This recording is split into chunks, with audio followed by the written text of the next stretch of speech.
Hey everybody. Um, just responding to the day two teaching. I had some notes, and instead of typing them, I decided to make a video. It's easier for me that way.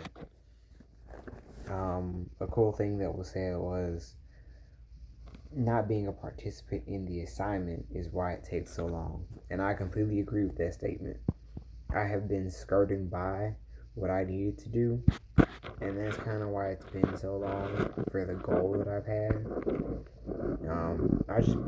I haven't been being disobedient, but I've just been keeping my head down, um, going from day to day, hoping that at some point the time that needs to pass has passed, and I finally get to achieve the goal I wanted, and that hasn't been happening. I have been an active participant, and so with that being said, I started pursuing being an active participant, and I am starting to see. I'm not seeing good results. I am seeing obstacles show up, and I know when obstacles show up, that means I'm headed in the right direction. So I do believe that's good, and I do like obstacles. Um, it's just I haven't been doing it long enough to give you any good news yet.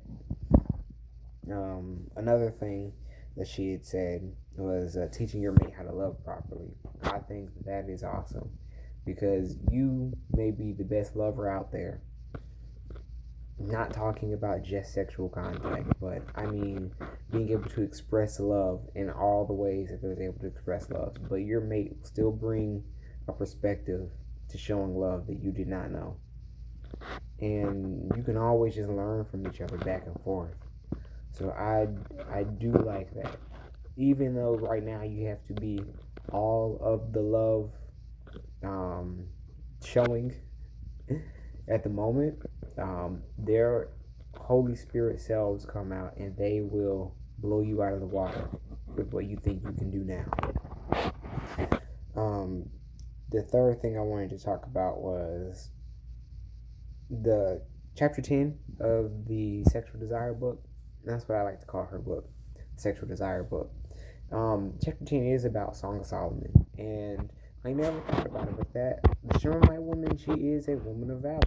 She did everything that you guys are dealing with right now, and it was so cool how you explained that. Well, if you guys haven't finished the book, when she is breaking down what's going on, Solomon went and saw this lady when he was out and about checking out the land. He was just getting time to clear his head.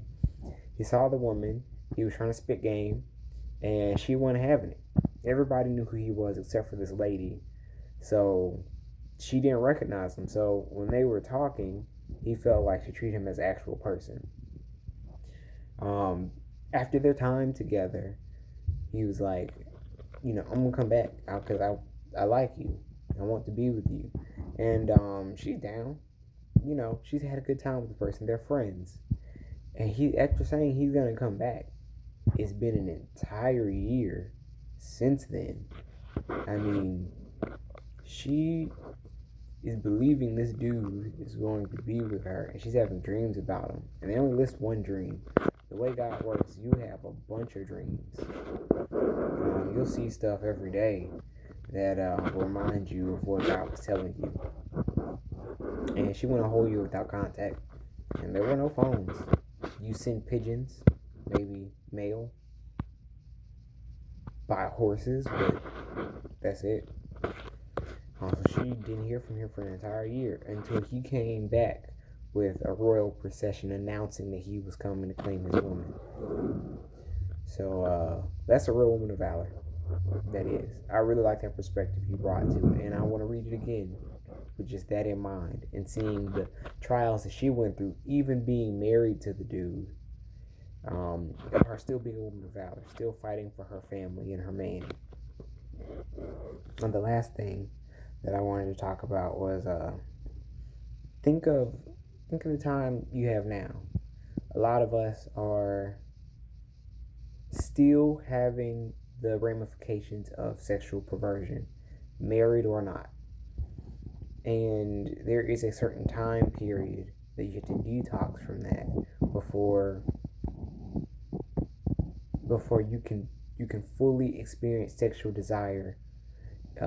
What did it say? Not fluently, but not flawlessly. It just goes smoothly. You'll still have jolts of sexual perversion, or even if you can't even participate in sexual activity with your mate yet, um, you're still going to be experiencing a. I don't. It's hard me using tact because I'm trying not to say it's not gonna be perfect even though you get married. Even though you get married, you're still gonna have those same issues.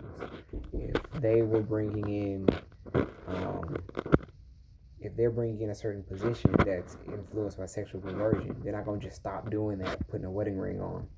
And that's something I'm going to talk about in my teaching when it comes up.